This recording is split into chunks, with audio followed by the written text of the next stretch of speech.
Today is Wednesday, October 8th, 2025.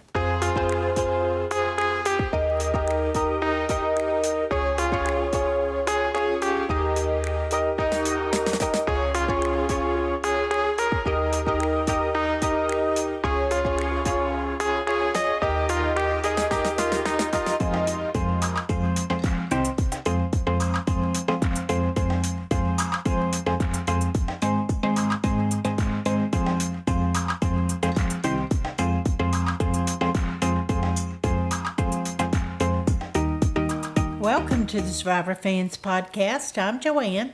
And I'm Stacy. And this is our recap of Survivor 49, Week 3. This episode's titled Lovable Losers, and that title was courtesy of Alex. Came very early in the episode. Did you just tickle yourself? Mm-hmm. For you. You need a laugh. Uh-huh. Previously on Survivor, there was the synchronized swimming handstand bromance between Alex and Jake. And then over on Uli, we had the core four with Shannon, Savannah, Nate, and Rizo. Hina had their four with Steven, MC, Matt, and who else? Kristina, thank you. And then back at Kele, Alex finds an idol, and that makes Sophie be what? Jealous again. Annie is targeted. Annie's voted out because Kele are losers. All right, it's a one-day cycle in the game. All this happens in one day. Day 6, we're at the Kele camp. Alex and Jake are enjoying the sunrise and celebrating their underdog status. And that's when Alex declares them the lovable losers and gives us our title for this week. Jake says, we got no fire. It's cold. It's wet. We're down to our core four and morale is low. We don't have any dead weight left, he tells us. And then, was it back up in the shelter? We see Jeremiah and Sophie talking. First time they said they've had a chance to do that in a little bit. Yeah.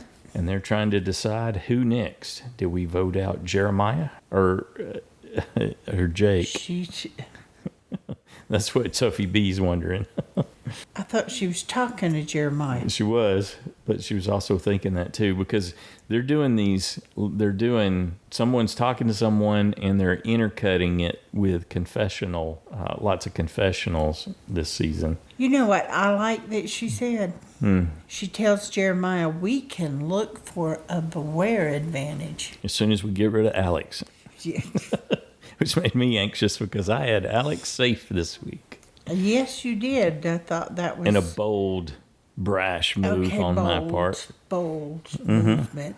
Mm-hmm. And then Sophie says, well, Jeremiah was lamenting because he didn't want to turn on anyone, but Sophie's all ready to turn on Alex and get that beware advantage again. Yep. Okay. When we come back from the intro, we're at Hina there on day 6. And who else is talking about they need to find their beware advantage? Jason said we got comfort. After he gets his hair braided, courtesy of Kristina, he says, we've got comfort, we got food. We're making all these personal connections. We need to find our beware advantage on our own island. We need that tool. I literally wrote aware advantage. Ah, okay. Did you tickle yourself? I did. It's like, I wrote aware advantage. Mm-hmm. Okay. MC is amazed that with all their togetherness, but she really wants to check in with Steven to see what's up. Yeah, I was happy to see that he considers her, his ally. Right. That they're the closest together. I was like, yes. They've got something working inside their core four. But who isn't bringing my girl Sophie in? Sophie S. She was invisible this week. She has been. Yeah. What is up with that? Well, but we know MC likes her, so I still think, that could pan out in the long run. Mm-hmm. And because I always thought it would be Steven, MC, Sophie, and Jason as... you thought that was going to be the core four? Yeah, him and his puzzle abilities would be a good alliance. Meanwhile, Steven and MC are trying to decide how they want to split up for that Beware Advantage search that they're going to get the whole tribe into. I don't know that it went the way they were initially planning, but Steven tells us, hey, having this group search is just a facade. He really wants either him or MC to find it. Absolutely. And we see Jason talking about how he's searching, and the camera shows us that he walks right past the Beware Advantage that was in the hollow of a tree, and then MC comes by that area and she discovers it. And of course, she's made a strategic error in her idol hunt. Do you remember what she said? What did she say? I am wearing no pants. This will be hard to disguise. True. And she said it was sitting in some dank water there in the middle of the tree. So she's like, oh, goody, I get to jam this into my underwear. Ugh. Yeah. And she does share right away that she got it with Steven. So. Well, next time you're looking for an idol, then you need to provide somewhere to hide it. Mm-hmm. So. Okay, so MC has no vote and waiting for an immunity loss before she can search. This will be important to remember as we head into next week. And she tells us that in her confessional, she's getting all she wanted from Survivor. She's getting it's a nice contrast with her experience, Jason's experience versus the disaster tribe, Kele. Kele tribe. Yeah. Okay, we're going to bounce to the Uli Beach now, continuing on day 6. They are sharing coconuts. It's a kumbaya moment. All love on Uli, Nate tells us. And he's got his core 4, and that's got Sage and Jawann on the outside.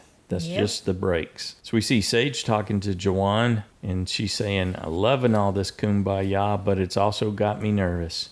She doesn't know where she is in the tribe, and neither does he. Everyone's together, but no one's with me. And he didn't offer anything. That's what I noticed in the course of that conversation.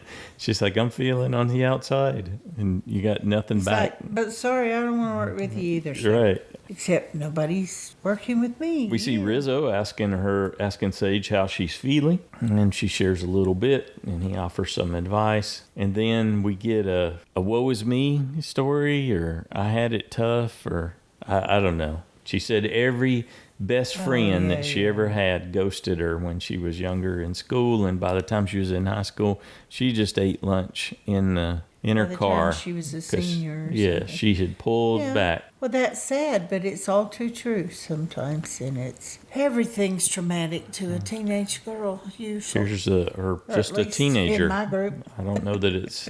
I don't know that it's specific to girls. So yeah.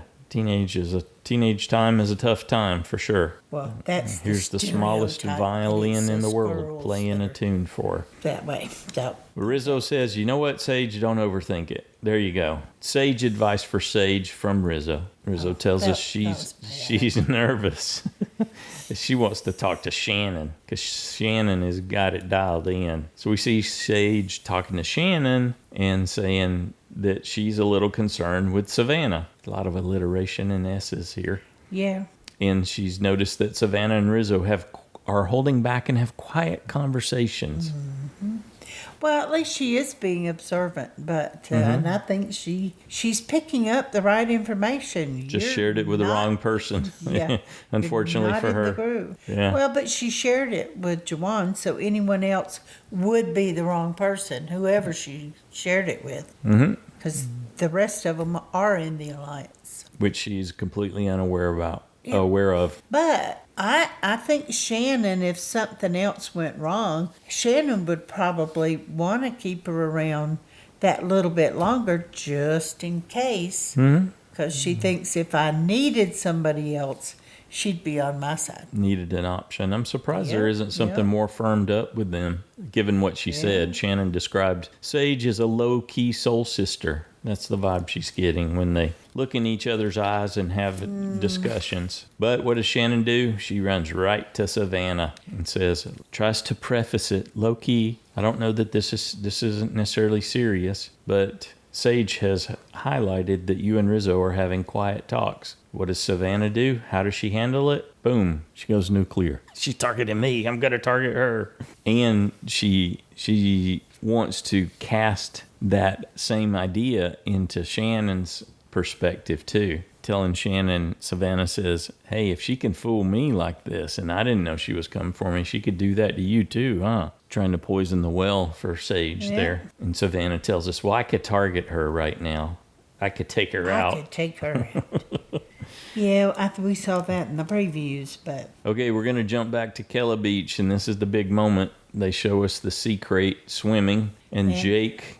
But he starts out by talking about his thinking about his wife and how she could be in delivery. Goes down to the beach and the surf to sit and think. Contemplate. Yep. Which, I don't know. What does that say? And the snake just comes over and bites him. Yeah. Well, we didn't get to see that. It's like the camera was there with him at water's edge, and then they cut to Jeremiah and Alex gagging on some unripe fruit.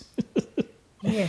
And then we hear... they missed it. Yeah. So I'm going to say this is one of the times the Survivor crew goofed. Otherwise, we would have had a much better idea. That or they didn't want to show it. Yeah.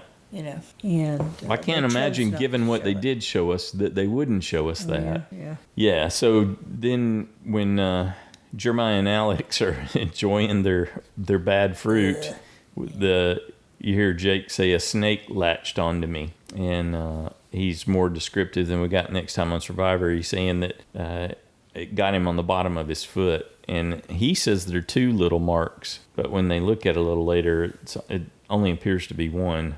I like that Alex went and got the safety guide, and we actually got to see it. Yeah, the notebook with the information in it.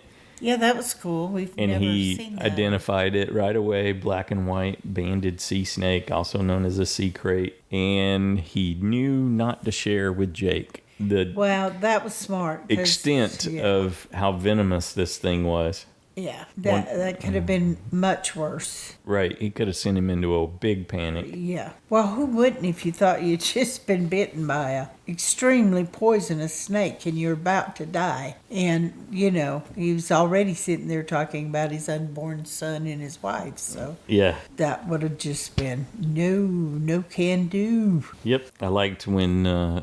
they had Jake loaded on the boat. We see Alex telling Sophie, B, and Jeremiah that thing's highly venomous because they didn't know. Well, it might have been good they didn't know the whole time, so. Okay, in an unprecedented move, although these aren't the kinds that you want to see, they cut to base camp when they get Jake there. And to amp up the drama, they've got the medical people screaming from the dock, is he breathing? Is he breathing? And they have him walk off because, yes, he is breathing, and he walks off. But then they have him lay down on a stretcher so they can carry him into the medical hut. Well, you don't want to be walking if you just got bitten.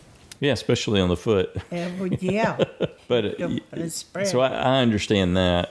Yeah. I just thought that other part was a little too over the top. Anyway, and you hear him say right away, it's likely a dry bite, which is great.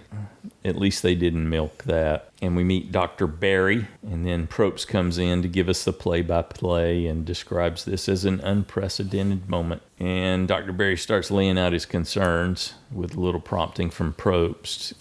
Because Jake's not had anything significant to eat for 5 days, going on 6 here, no food, and limited water. Yeah. And just the psychological impact of a snake bite, given everything else that's going on in his life, that's going to be a lot of load to carry for sure.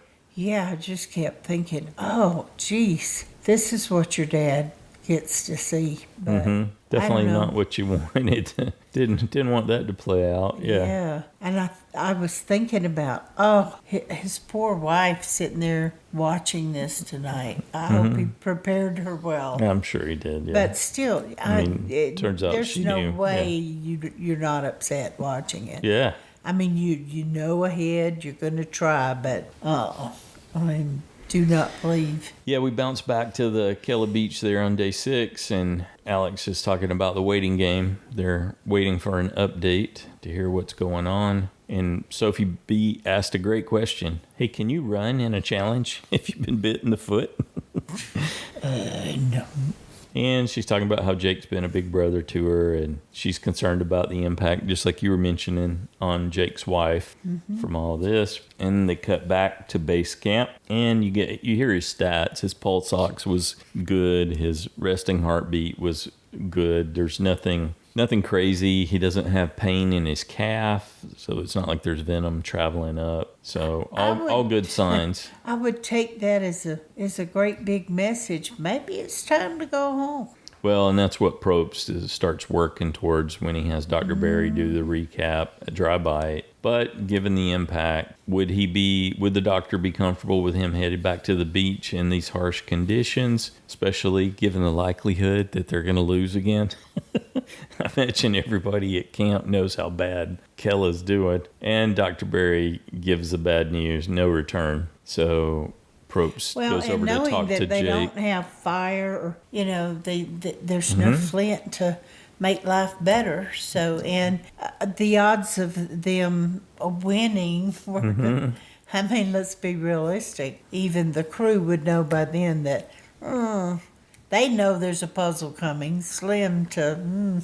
Right. So anyway, I think that was the best move. Even though I hate to see someone leave on a medical, it just feels like, no, I think you're supposed to go home. And at least he got there before, and they sent him home. They didn't make him stay at Ponderosa and finish out the season. That's what they showed us at the end of the episode, he was there for the birth of his son. I think it was like day 11 or day 13 in game time that his son was born. So he got back in plenty of time. Yeah, I'm glad for that, because I think he would have at some point in life regretted that.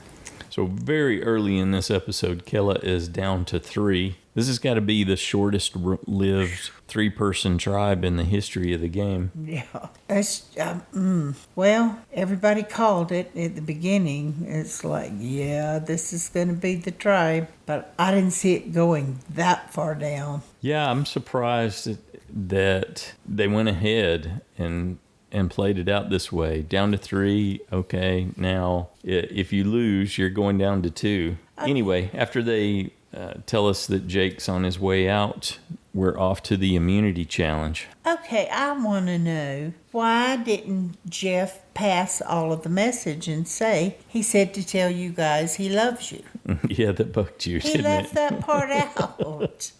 Jeff Probst kept it to just the game stuff. I know, but come on. Yep. Imagine that. Probst missed an opportunity to share the love. Okay, still all on day 6. Everybody sees that Annie's out, and then they get the news. Jake was bitten by a sea crate, taken to medical, and has been eliminated. That would have shaken me up. I'd be scared. I'd be looking everywhere, every step I took.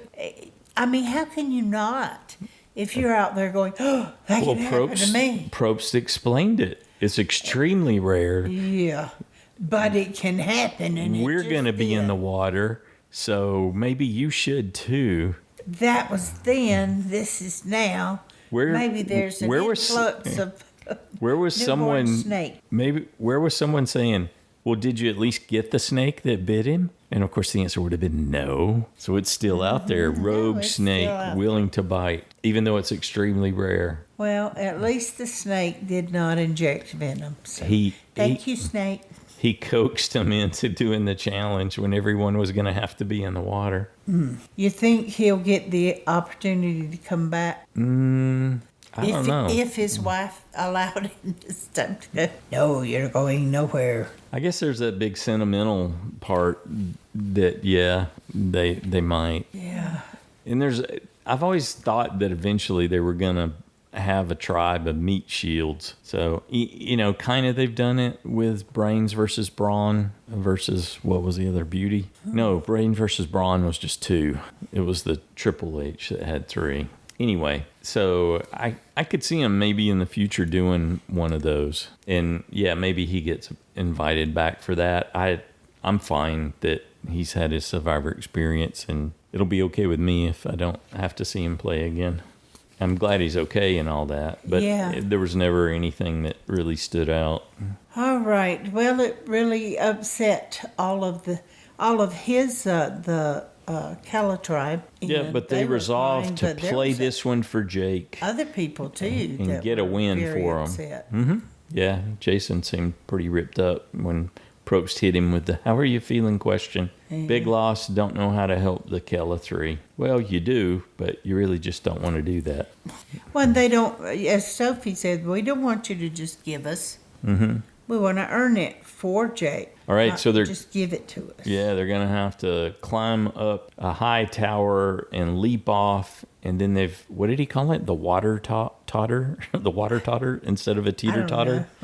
It was a teeter-totter that they have to walk. That the first person has to walk across or run in the challenge with only 3, since that's all Kele's got to offer. And that first person's got to untie a key that they'll need at the very end to unlock some puzzle pieces. There's some floating platforms they're going to have to run across. That's what I thought was the scariest part. The floating platforms? Oh, yeah, running across those. Yeah, especially because it looked like you had to go side to side. Yeah, you're wet and you've got it. It's just like, so many people could have gotten hurt falling and slamming. When I was trying to figure out how to do my picks this week, I decided, you know what? I think they're going to do a pattern. Odds, there's going to be no puzzle. Evens, there's going to be puzzle. So this week it won't be a puzzle. And when you and I were talking about it, I was like, they're probably going to have to shoot baskets. And so it'll be just a dexterity thing. So I think there's a chance that Kele's going to win. And so I had Uli losing.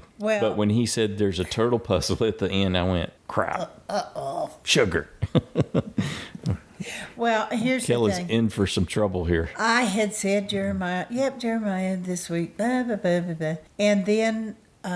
time to make your picks. What do you choose? Who do you choose? And I wasn't at home, and so I had to do it on my phone and everything.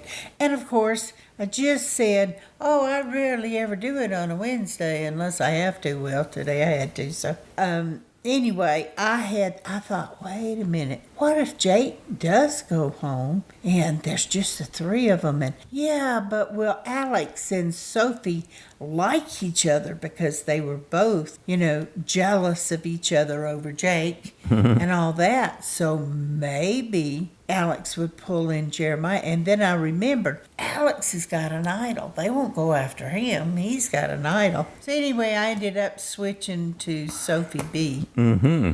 And, oh well. This is also, not only is this immunity, it's also reward. The reward for the first place winner is a large tarp and 2 hammocks, and second place gets a tarp. And of course, gotta have 3. Kele got nothing. Gotta have 3 people sit out on Uli and Hina. So Shannon, Jawann, and Rizo sit out, and then on Hina, Sophie S, Matt, and MC sit out. All right, they were the cheering section. They all have to compete in the next challenge. All right. So for Uli, we got Nate, Savannah, and Sage, who had sat out in a previous challenge. And then for Kele, you got just the 3 that are left. Alex, Jeremiah, Sophie B. And for Hina, Jason, Kristina, who has to run it because she sat out in a previous challenge. And then Steven. So Alex, Savannah, and Steven are the ones that go first and have to get the key on the water totter, as Probst named it. And they all make good progress until Savannah stepped off of the teeter-totter there when she was trying to get the key. So she had to go back. Yeah. That set them back a little bit time-wise. Yes, it did. And I thought, oh, shoot, because you chose Sage to go home. And I thought, looking good for me. I was just sure that they... So then I thought, oh, yeah, Uli is going to lose. Usually she's cheering against me at this point. Yeah. So Alex and Steven, they made good progress and get to the end, and and then Kele and Hina are able to send their next 2 up. I like the sound effects with the Rizo for when Savannah was going over the net, over the balance pads. How come I can't think of what that was called? Because you're the floating platforms, yeah. And he was like, bang, bang, bang. That was good, even though Uli was in last. Yeah, I think she's the one that, kind of messed that up for him. Yeah, she set them back a little bit. And we see Jason and Kristina. They make good progress over the beam and have a little bit of difficulty on the floating platforms, but then they get through it. I was really surprised that Kristina did that well with that because, she's short and she's not as physically fit as some of the others. And she did much better than I expected. She balanced really well going over there. She kind of took her time a little bit, and because I thought, I could just see me splatting on that, boy. Yep, but Kele was doing really good. We've seen this before. We're on the physical portions. They do really good, make great progress. And so we see Hina and Kele start on their puzzle, and Uli's still trying to get Sage there so that they can start. Yeah, and then I was really convinced that Uli was going to lose. Yeah, especially when Jeremiah got 2 pieces in a row there. Jeremiah did better on the puzzle than they've done. Well, yeah, he and Alex did pretty good together. Started off that way. They started. Yeah, they started. But Sophie just seemed to be giving up more and more. So at that point I was thinking, they're not... She could quit or something. She seems really down. Yeah, when Probst started calling him out for falling behind. Yeah. Yeah, because it was looking like they were making good progress, and Nate dumped their puzzle pieces on the ground for Uli, and so it looked like there might still be a chance, and then all of a sudden it just shifted, and then Probst started berating them. Well, Jason and Stephen did really pretty well. Yeah, and Probst was really celebrating Jason and how much progress they were making, and even Jason was very positive too. We got this, he was saying. And then Nate started making some progress over there on Uli, and Probst declared that Kele was slowing. And Rizo was feeling so bad for Kele. Hina got down to their last 4 pieces. Uli had 7 more, and Probst declared that Kele was out of it once again. Yes, and he felt the need to point out that they will be a tribe of 2. Yeah, he went ahead and said that right then. Thanks, Jeff. Right? Tribe of 3, soon to be 2. Mr. Obvious. It's like, rub it in. Uli wins 2nd place, and Kele is off to tribal council. And Probst observed that there was much quiet there. He said that was the quietest it had ever been after the end of a challenge. There were no celebrations. Well, yeah, who can celebrate when everybody can relate to if you got taken out of a game that you'd wanted to play for so long and did all of the things they have to go through to even get on the show, and then you get taken out that way. That's just not. So much of Survivor is luck, and sometimes it's really bad luck headed your way.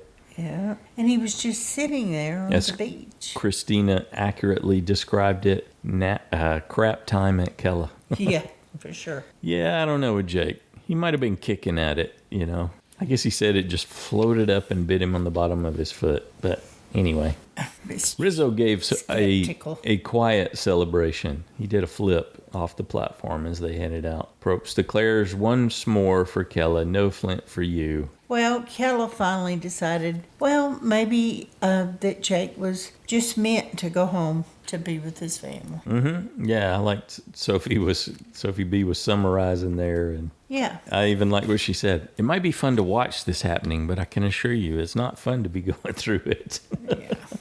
Okay, back at Kele camp after the immunity challenge. What disaster are we time. Do? Yeah. So I think it's Alex that suggested, we're all going to talk with each other, one-on-one, and we're going to have to vote somebody out. Yeah, it was Alex too who said maybe Jake was meant to be home, or he was asking the question. Okay, so he seemed to be okay that Sophie and Jeremiah decided to talk first. And yeah, you got a lot of power when you got an idol. It's really pivoting. The only thing that made me anxious was the thought that he wouldn't play it. As far as I'm... USB is. Well, it's my USB. And I had him safe. Oh, yeah. For my picks this time. But to me, there's no question. You have to play that idol. And then Because the odds are in your favor. It's 50-50. You could find it the next day on day 7 because there's only 2 people looking. That's right. And you already know how to find. You already found one, so you know a little bit about what to look for and what that experience is like at least. I so think he you was play most realistic in saying that it would be very difficult to live with if you were sitting there on the idol. You didn't play it. We've watched it over and over happen. Yeah. And he didn't want to be someone that did it, and yet he wanted to hang on to it. You don't want to join the knuckleheads in season 46 that were so greedy and then got sent home time and time But again that would with be idol in their so pocket. easy to do, thinking, well, I've told them I'm going to play it, blah, blah, blah. They won't write my name down. And I'll pull one on them and just not play it. Then I'll use it later. It's like, that's what they were counting on. So we get to see Sophie B and Jeremiah strategizing. How can they make this an epic comeback? What's a crafty way to get him to hold the idol so that they can vote him out? How can we trick him? That's what Jeremiah said. And Sophie tells us, I'll get these men to do what I want. Yeah. I'm good at manipulation, she declares. Yes, you did. So, okay, you backed it up. I wondered time-wise how they were going to handle this because when they came back after the immunity challenge went a little early and then there was a lot of time left for the episode when Kele got back to the beach. And so I got my answer right after this because they cut over to the Uli tribe. Usually it's all about what's going on. Yeah, at the tribe At that's the going losing to tribal. tribe, yeah. I was very surprised when they flipped over. Yeah, Jawann's got a plan, though. He said, look, it's us against Hina, and we really need to do a group hunt to find that beware advantage. Sounds like you were saying Jawann. As in Tools for Jawann. war, he declared. That's what they need. And he even called it. He said, okay, I know what this montage is going to look like. Let's get some, insert the action music here, which is exactly what the editors did per his cue, and the hunt is on. Nate tells us, I am so bad at searching. We all are, actually. Cut to Rizo, who found the beware advantage. No problem. And he immediately calls out and tells everyone, guys, I found it. This is for all of us, he declares. And yet Till the wheels fall off. Yeah, in the confessional, he had a different story, which was cool. No, not leaving his Pocket. possession. Yeah, forever in my until pocket. He gave it to Probst. So, and played it for So himself. now Rizo also joins MC with no vote. Oh, yeah. I forgot that part. And Jawann is talking to Rizo and says, dude, that was cinema. I don't know if he said the dude part, but we got cinema again, No, that was which was me and you doing that. You said, yes, you did that as you called everybody dude. well, that was only because That's you why said you're you saying didn't do that when you were I young. didn't do that when I was young. Yeah, and you absolutely did. We all did. Different words. Okay, back to the Kele camp. Sophie B is talking to Alex and saying, go ahead. That she was really trying to get him not to play it. I did not expect her to kind of be that out there with it. I didn't think it was very subtle. Save the idol for the merge, she tells him. Though I think he was buying it, what she was saying, but I thought, ooh, I'm not sure I would have been that open with it. You know. She went that hard, yeah. Yeah, just like, well, what do you think? You know, blah, blah, blah. Well, it seemed a little much to me. Jeremiah's got a different tactic in mind, coming at it from the astrology angle. Yeah. Since Alex is a Libra and has, difficulty making up He his doesn't mind? like pressure. Because he's, yeah. Doesn't like to be So pressured. Jeremiah's trying to keep So he their getting discussion pressured. neutral, all low pressure. Yeah. However, little Miss Sophie decides to have her own little spy shack. Impromptu spy shack from Sophie Hide B. behind the bushes and Yeah. listening in. Yep. And she gets All to right, hear good for you, Sophie. gets to hear Alex talking to Jeremiah and wondering how loyal Sophie B would be down the road. She's like, he's gonna vote for me. I thought I he would gotta betray fix me. this. Yeah, and then we get to see Sophie B talking to Alex, and what does she do? She uses those exact words. Hey, I'm loyal. I'm loyal for this reason, yeah. for this reason, for this reason, and this reason. I've used the same nail tech since I was in high school. That was the most interesting one. Yeah. Okay. Well, and she realizes, I may just have to vote out Jeremiah Mm-hmm. to keep myself safe, which she did. Yep, Alex is still wrestling with it. Who am I going to trust more? And do I play my idol or keep it? Kept us in suspense a bit there. Yep. And Sophie B, as they head to tribal council, is wondering if we're going to see the idol or is he just bluffing? And she says this is the hardest decision she's had to make for how to play. Well, yeah, because so much of her game was based on Jake. Jake. Yeah. I mean, she latched on and she latched on tighter than the snake did. I don't know if she was quite as game. tight as Alex was. Alex might have been even tighter. Yeah, but I think Jake latched onto Alex more than Alex latched onto It could Jake. be. Yeah.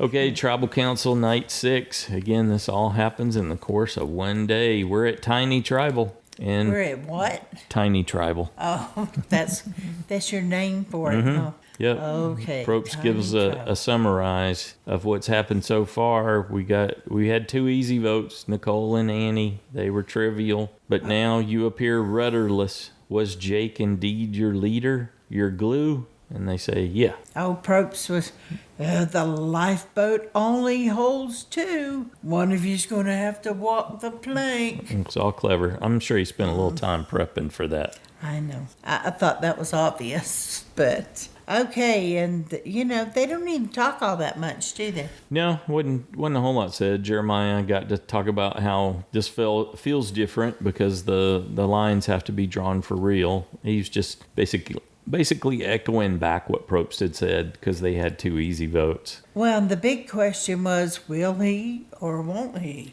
I didn't in terms of playing the idol, I didn't know what Sophie B was talking about with salsa dancing. That didn't click for me at all. Didn't. We did a little bit of that, but I couldn't place what it was she was saying about moving between partners somehow. That's not inherent to salsa dancing that I know of. Anyway, she says it's devastating but required in terms of what the choices that they have to make here. Okay. Alex did good, talking about how the idol gave him the opportunity to be like he was conducting interviews for a job position. But I felt very strongly that he was struggling whether to play it or not. And I think if we felt it, they probably did too. Seemed like Sophie B fumbled some here at the end with what she was saying.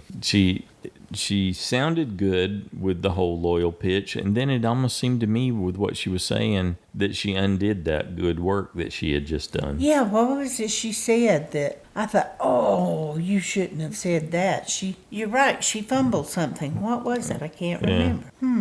I don't know. I wish I could. We're going to have to go back and watch.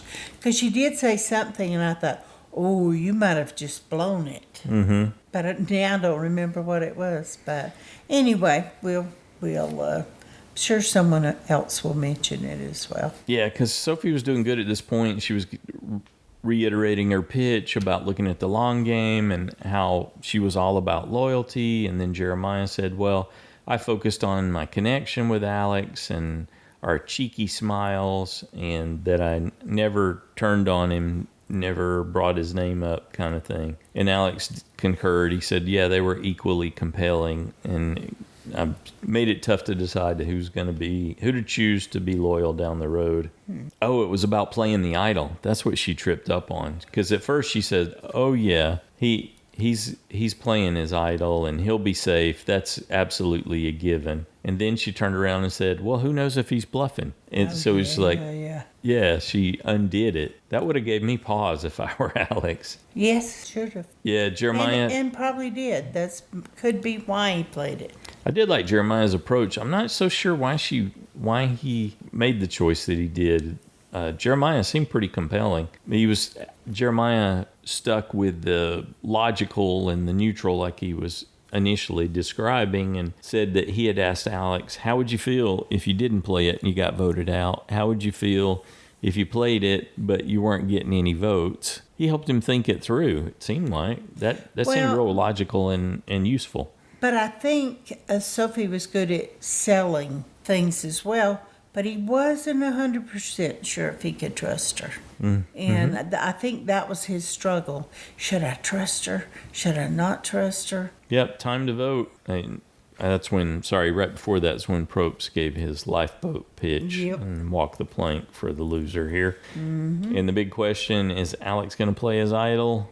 And he was still wrestling with it, looked like down to the last minute. He decided to play it so that he was safe. I thought for a second he wasn't going to play it. First vote comes in, it's for Alex. Second one for Jeremiah. And then the third vote, Jeremiah. Jeremiah gets voted out. So he seemed relieved that he had played it once the first vote came out. Yes. But after it was over... After Jeremiah was voted out... Yes, he said, I shouldn't have played it. Right. He seemed to jump into some pretty deep regret there. I thought... Sophie B said, we're good. We're together now. After he watched this, I'm pretty sure... this episode, pretty sure he was glad he did. Because it could have gone the other way if she had really believed he might not. I think Jeremiah had game. He just really was hit with bad luck circumstances. I wouldn't have minded watching him play some more if he would have promised not to do that cackle. Yeah. But I think they were coaxing him to do that. So I guess on the plus side, I'm happy I won't hear that cackle. Yeah. Overall, it was a good episode, but, it's always a little less, for me, less exciting and sad when someone has to go out on a medical. Oh, yeah, the medevacs. Yeah, that kind of... takes the wind out of your sails for the episode, for sure. Tones it down. And if it does that to us just sitting and watching, we can imagine how much it affects every player out there. That something like that happens, whether they knew Jake or not. I mean, you couldn't ignore Jake because he was, a big force, physical presence. Yes. Yes. He was very obvious and had caught everyone's attention before the game even started. Gotta watch that guy. Yeah. And so anyway, I'm sorry that he went home on one hand, and yet I'm very happy that he got to be with his wife and there for the birth of the child. Somehow the universe was telling him, hey, you're not supposed to be here. Here's a dry bite. Get home to your wife. Whoa, that's big for you. That's something I would say, which I was saying. I thought I might have stole it. Yeah. That was the way it was meant to be. And that you were more needed at home. Interesting. Yeah. But I enjoyed it. Yes. It was a good episode. Interesting to see it play out the way it did. The medical decisions. That totally made sense to me. I'm curious what other people thought about it. Because Jake did initially want to head back out and get back into the game. But I guess when they laid it out for him, and they gave him plenty of time to think, I believe there. Well, and that you could still have some adverse reactions just from the trauma. Right. Just because you didn't die doesn't mean the trauma's not real. Yeah. Well, part of you, at some point, whether it's on the surface of your brain or just in the background, you got to be thinking, something's telling me I'm not supposed to be here. Yep. This is pretty strong. Fortunately, he didn't have to make that decision, I guess. So Dr. Barry made that for him. The doctor made it, but yeah. Which I think sometimes is easier because it's less of a struggle then. So yeah, survivors had I should have left. I should have. Yeah. You didn't have a choice. They took it out of your hand. They decided this is what's best for you physically, and so for your well-being. Yeah. Yes, for your overall well-being. This is what's best for you, and you have to go home now. So, and it is their responsibility because had they allowed him to go back in the game and he didn't do well, then they're liable, or at least potentially liable. And so, yeah, I think they tend to err on the side of caution, which I'm all for that. But we'll miss you, Jake. But I'm glad you were at home.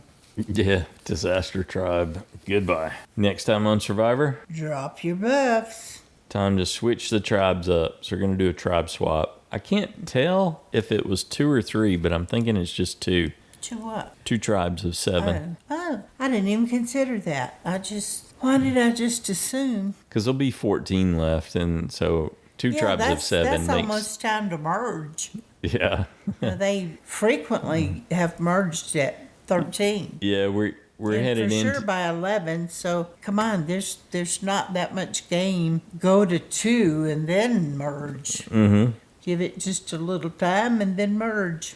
We see, what is it? Is it, who comes up first? Huh? Well, I think when I wrote my notes, I was trying to remember that, because we see Steven saying Shannon is a shark in a spiritual guru's body. But I was thinking maybe we saw somebody say something before then. Anyway. Yeah, spiritual guru's body. And you get to see Sophie B. She's in a Hina buff, and she says that she feels like she won the lottery. Maybe that was what came before. Mm-hmm. Yeah, it was. They showed her hugging Alex and all excited that they were going to get a new tribe. Yeah, that's right. So you see Shannon doing one of her meditations, and then Stephen and Kristina sitting there with her. I think maybe MC's there too, just the edge of MC's glasses and hair visible. I'm not 100% sure. But we couldn't decide on what color they were.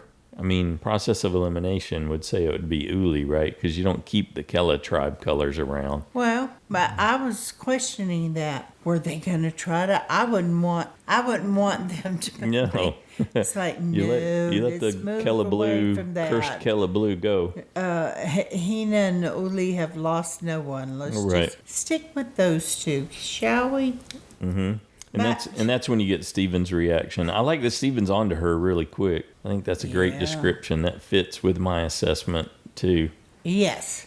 I did not expect her to be a shark. Really. I didn't. But, she is. And I think that's all I'll say about that. So you can see that Sophie B, Jawann, Savannah, Rizo, they all are in the Hina buff. And Matt. Oh, yeah, Matt, too, because Savannah's talking about Matt, too. She's talking to Jawann and said that, well, we think that's what it is. Yeah. Saying that he's cutthroat, like a freaking sociopath, and then they cut to Matt walking through the jungle with a machete. So visually, you're supposed to think she's talking about Matt. You know, way back when they were scared of the other Matthew. And with the machete. Doing the same thing with the machete all the time.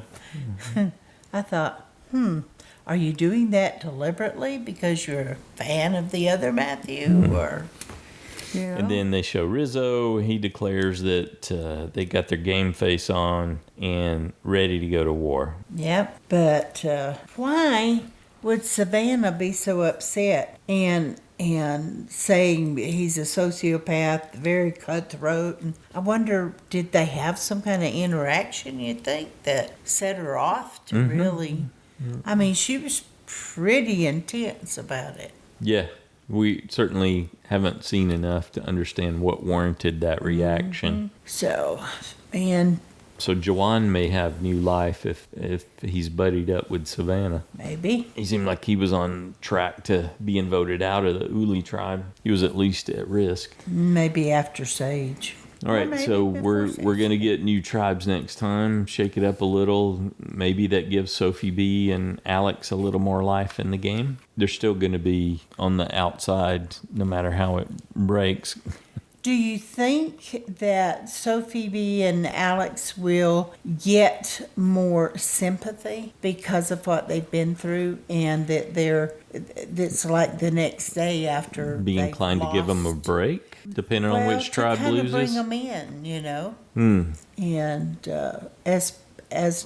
well, why would you not bring them in as numbers if that's what you need? Sure, yeah. It depends on how the reason you don't is because it's easy to vote them out because they mean nothing to you. But yeah, it really depends, like you were just saying, on what's the mix in the tribes. Yeah, and where are the cracks? That's Hina and Uli they're already ready to go to war with each other. So now they're going to get mixed up to some degree. I just don't understand why I'm not seeing my girl Sophie S. Yeah, maybe she's not so good at playing, or she's just not featured because other people are... This happens too, because other castaways are in the process of being taken out and therefore get a little extra focus because That's true. Yeah. But I keep waiting for her to have a moment. Her moment was MC telling her that she's been targeted as a likely vote out. And then that went nowhere. It just kind of fizzled. Well, Well, depending on, like you said, how the tribes end up getting mixed, that'll help feature in. Maybe she gets new life out of that. Who would you like to see go home next? Who would I like to see go home next? Well, that was a lot easier for me. I thought Shannon. Oh, yeah. Because, the way Stephen was looking at her, and it's like, ooh, she could. He's not definitely buying be what a she's target. selling, but Not at all. she's not selling to him, so that may not matter. Which I think is quite intuitive.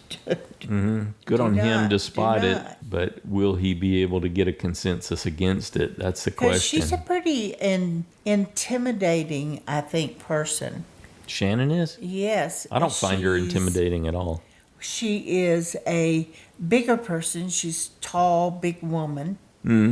And she's very self-confident. And I don't know, I could see Maybe. her being, and yet Sage was more drawn to her. And that too is dangerous, that she has the ability to pull people in. and Yeah, you got to be trust her. thinking Sage doesn't have the moxie to win this game. Yeah, I don't That think self-defeatist attitude they featured in this episode seems to be telling a different story for her. Yeah, seems that way. But She needs someone. well, maybe Otherwise, she's she'll just gonna. find somebody in the swamp. Yeah, could be. Yeah, yeah. That's I look forward to seeing, how the tribes play out. Right. And so, I don't know, I kind of, when we don't know what's happening like that, I kind of try to choose people that could be more annoying to others, other group of people that don't know them. yeah. And that they might not, but a lot of it depends on if you got numbers. Right. Well, and you can look to this tiny bit of history over these 3 weeks, too. Who were the fast movers who got a 4 so quick? Jason, Kristina, Matt, and MC. I'm not convinced she's tied in that 4, but I'm good with that. She kind of got brought into it, so maybe she's not. I think Maybe she she's- hung around for Stephen. She wants to work with Stephen, and she doesn't seem opposed to working with Kristina. So Jason- but she definitely doesn't want to work with Matt. Jason, Kristina, and Matt are mover shakers. They're fine moving quickly to set up an alliance. Nate, Rizo, Savannah, and Shannon also fall into that category. So they're most likely to do well. But, maybe what we're seeing with Steven says, well, Shannon she isn't as well accepted in this new group. And it depends on the people that are outside of the 4, the 4 core or core 4, whatever they'd be calling it. I think they are more in danger. Yes, they could also team up with the other people who feel that way and make their own alliance, but we'll just have to see what they really do. A good shuffle can be a great reset button. It's like a do-over in Well, terms and it of. could be sometimes if it's shuffled right, it could be a start over. Okay, you just said what I said in a No, different yours way. is a do-over. Mine's a start over. Okay, the superior shuffle, the start over. Got it. Okay, how about a JSFL update? I can do that. There are 24 people tied in first place with 16 points. There were 3 USBs lost this week. Oh, I forgot to grab the ones for Jake. So there's more than that. But there were 39 people who lost a safe point this week, and 121 people earned a vote-off point. Just to recap, if you had Jake or Jeremiah safe, you lost that point. Yes. If you had Jake for your vote out, you did not get that point. He was medically evacuated. No vote out points are awarded for that. If you did have Jeremiah as your vote out choice, you did get that point for him. Correct. Okay. Okay, for the side challengers, tied for first with 16 points, Anderson, Jeremiah, and Rebecca. Field narrows. With 15 points, Parker and Stacy. And with 13 points, Johnny and Justin. All right. Johnny's got some company in the basement. 'Tis true. Good deal. Anything else you want to say about this episode? I don't think so. Okay. We're barely coherent, both of us. We're doing great. We just had a really Hanging in. an interesting episode of Survivor. So, yeah, we're going to get through it. Yes. And we're looking forward to hearing what you thought about this. What do you think about Jake being taken out on a medical? What does that mean for Sophie B and Alex going forward? Will they be significant, or will they be relegated as singles that just get shuffled into these two larger tribes? I'm guessing we're going to 7-7 in an Uli and Hina shuffle. Looking forward to hearing what you thought about that, as well as, you know, how you think everybody's doing and how much you think the shuffle will impact people's games, that kind of thing. Who's still impressing you? Who do you think is going to be voted out next? This is going to be a really tricky one to decide this week for the Fantasy League. They really do have to go to 2 tribes, babe, because otherwise a 3 tribe would not be even numbers. Right. And they're not going to do. Yes, hopefully not. But, you know, they've been doing this dumb thing with 3 tribes for 9 seasons now. Okay. Dumb thing. Yes, by my assessment. Absolutely. We're looking forward to hearing your thoughts. The voicemail numbers 206-350-1547, toll free 844-643-8737. You can also record your own audio and attach it, or type it up in the email and we'll read it into the listener feedback show for you. That email address, Jawann and Stacy Show @gmail.com. Feedback's due noon Eastern time on Saturday. We ask that you keep it in a 3-minute range so we can get them all edited and ready to go and get that out to you on Saturday. Looking forward to hearing from you. Okay. All right. Have a good one, everybody.